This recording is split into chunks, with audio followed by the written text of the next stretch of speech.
And for more on this, I'm joined by Einar Tangen, Senior Fellow at the Taihe Institute and Chairman of Asia Narratives. Sir, how surprised were you about Trump's move to extend the deadline?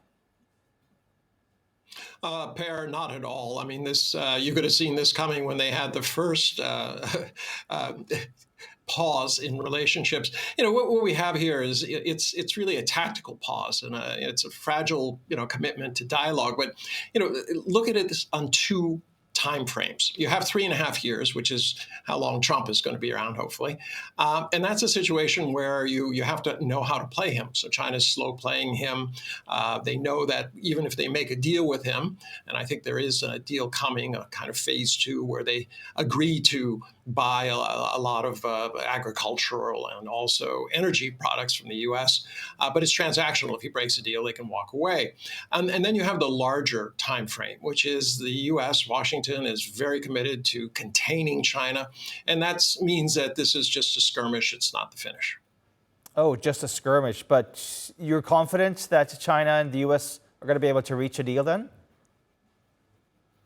I do think so. I mean, here in Beijing, they've been studying for the last 8 years. I've talked to many, many people, and they said, look, we understand Donald Trump, he's transactional. You have to have a deal in front of him. If you give him something, he'll come back the next day and say, I want more. But if it's transactional, he understands that. He knows that if he if he upsets the deal, then he loses the deal. So it's easier to deal with him that way. But it doesn't mean that they won't stop sniping at China. They really do view it as an existential threat. But interestingly, Per, now a lot of the heat is going towards BRICS. I mean, 50% on India, 50% on Brazil, 30% on South Africa, unknown on Russia and China.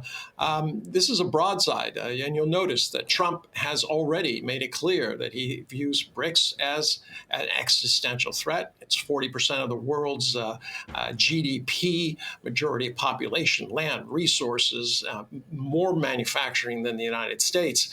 So it does represent an existential threat if it comes together and says, look, Mr. Trump, you need to knock it off, or we will take action against the United States. He would be in a very difficult position. Trump tries to sort of label himself as Mr. Dealmaker, and then at the same time, you're saying that China is slow playing him. Which side looks likely to sort of come out on top here?